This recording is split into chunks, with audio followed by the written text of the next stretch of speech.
இன்னைக்கு காலை லேட்டாக தான் காலேஜுக்கு கிளம்புவோம். சரின்ட்டு காலேஜுக்கு போய் பார்த்தா நம்ம ஃப்ரெண்டு ஒருத்தன் ஒரு 2 வாரம் கழிச்சு காலேஜுக்கு வந்திருந்தான். டெங்குவில் போய் படுத்துட்டான் காலேஜில். சரி நீ காலேஜ் என்ன பண்ணுவாங்க பார்த்தா ஒன்றுமே பண்ணல. இந்த மிஸ் மட்டும்தான் வந்து மேக்ஸ் சம்மு எடுத்திருந்தாங்க. சரி இது நல்லா இருந்துச்சு. அதுக்கப்புறமா இந்த இடத்துல ஒன்று ஸ்டார்ட் பண்ணி விட்டாங்க சில்லி போட்டு.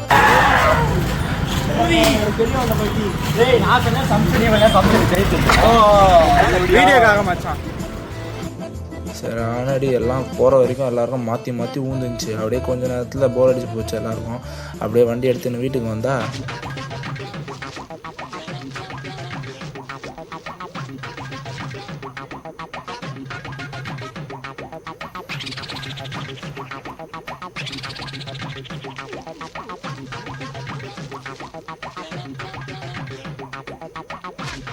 நைட்டு போல் இவர் வந்து மாட்டினார். எதுக்கு வச்சோன்னே தெரில. இவரை வச்சு நம்ம ஃப்ரெண்டு வந்து இதை வீடியோ எடுத்தான். அதை எடுத்து அப்படியே கடைசியில் போட்டு விட்டோம். அவ்வளோதான்.